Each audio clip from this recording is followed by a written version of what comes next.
Pour cette dernière émission de l'année, nous allons vous parler d'un vieux monsieur, le Centre Wallon de Recherches Agronomiques, en abrégé CRAW. 150 ans de travail dans des champs comme celui-ci où naissent en permanence de nouvelles variétés de céréales.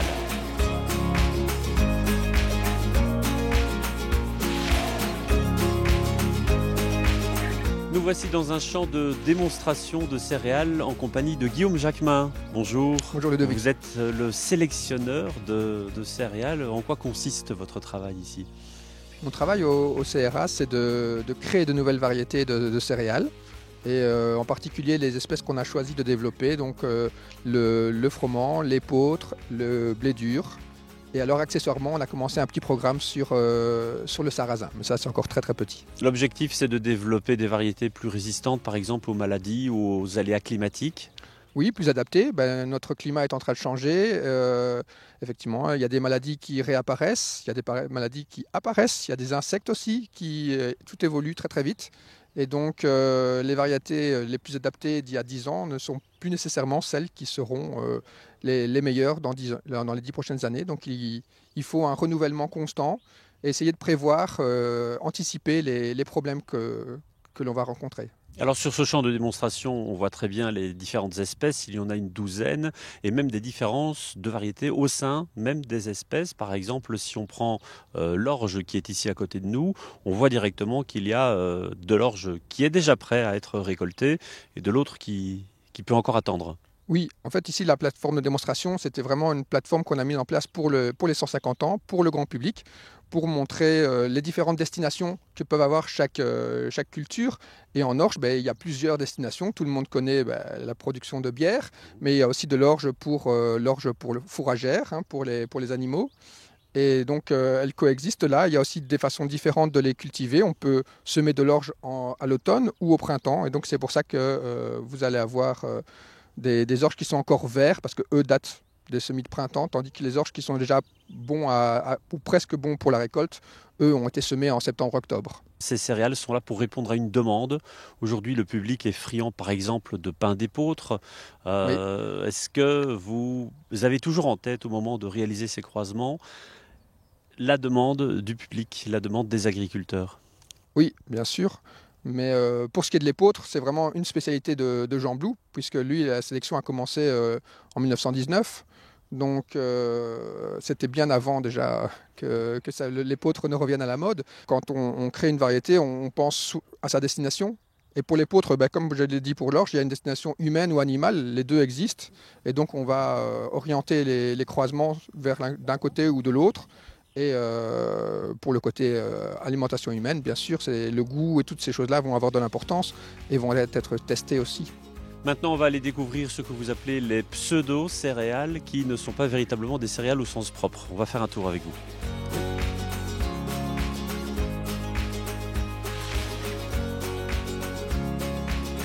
Donc ici, Guillaume, nous avons du sarrasin et du quinoa, qui sont deux pseudo-céréales très à la mode.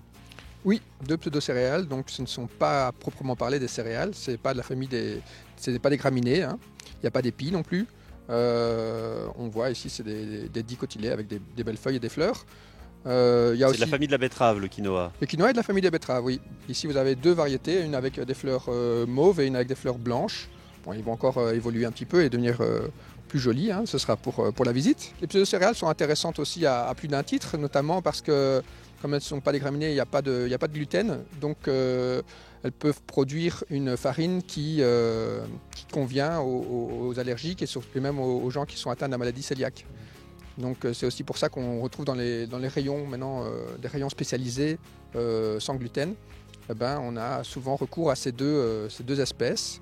Ces deux espèces qui nous viennent au départ d'assez loin, hein. Le quinoa, il nous vient de la cordillère des Andes, d'Amérique du Sud.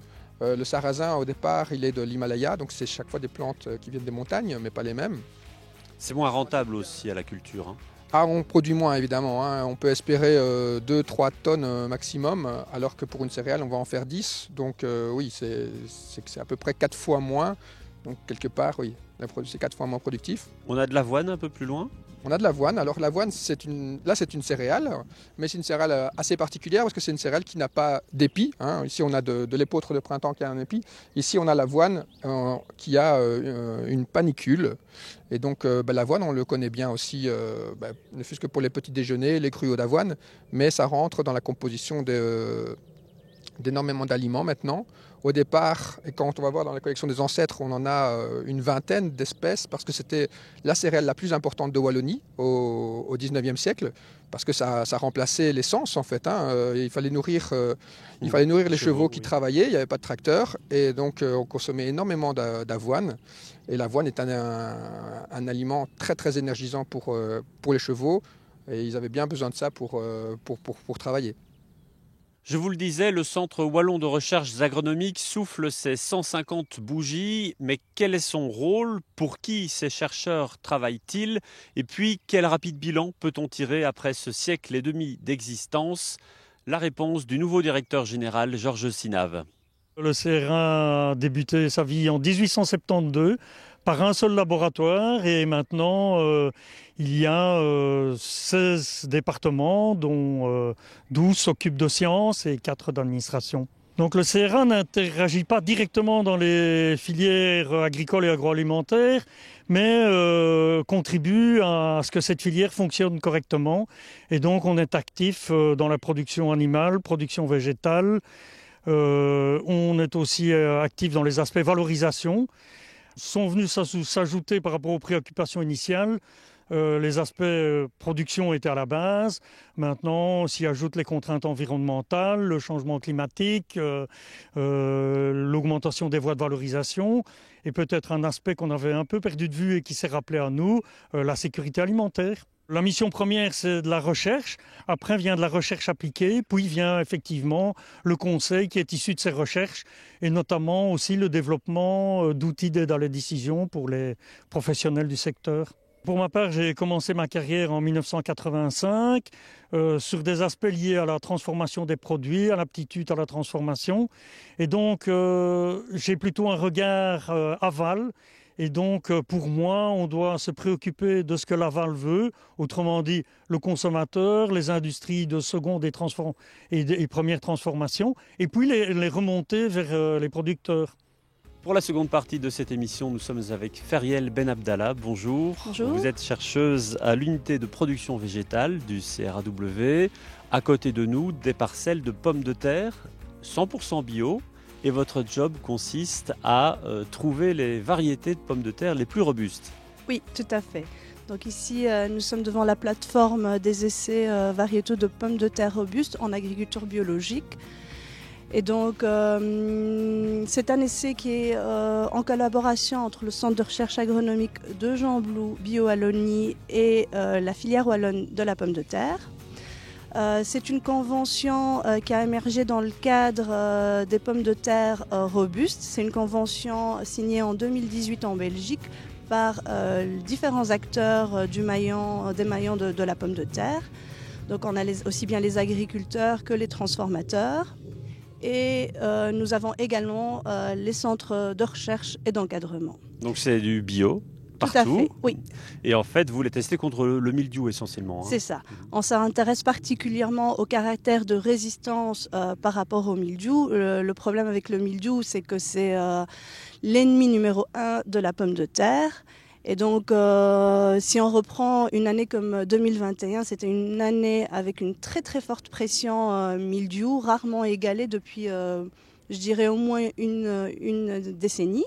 Cette forte pression mildiou, elle a provoqué et poussé les agriculteurs, en tout cas en agriculture biologique, à défaner précocement leur culture. Le défanage, c'est une étape qui consiste à détruire le feuillage, la partie aérienne de la culture pour stopper le développement du mildiou. Et donc vous installez ici toutes les conditions idéales pour que le mildiou arrive. On voit des arroseurs au milieu de vos parcelles. Voilà, là il n'est pas encore arrivé à cette période-ci de l'année. Oui, c'est ça. Donc il faut savoir que pour le développement du mildiou, l'humidité et la température jouent un rôle important. Et donc c'est pour ça qu'on essaie d'irriguer pour avoir finalement créé un climat plutôt humide. Et donc c'est vraiment la succession de l'humidité, donc d'une forte humidité avec des températures moyennes en général au-dessus de 16 degrés qui va faire que le mildiou va se développer. Et donc ça c'est la première stratégie, c'est d'irriguer. Ensuite, on ne traite pas en fait au niveau de cet essai. Donc il faut savoir qu'en agriculture biologique, on a quand même le recours à des moyens de lutte en préventive. Et donc ici, pour augmenter cette pression mildiou, on ne réalise pas de traitement phytosanitaire.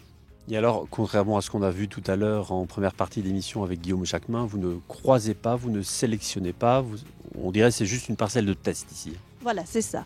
Donc nous, vraiment, on teste des variétés qui sont soit issues de la liste officielle des variétés robustes. Donc chaque année, il y a une liste qui est établie sur base de différents essais, notamment cet essai et l'essai de mes collègues Ali Brahman, l'essai Milvar. Ou bien on a d'autres variétés qui sont pertinentes et qu'on veut tester. Et donc elles se retrouvent ici au niveau de cet essai.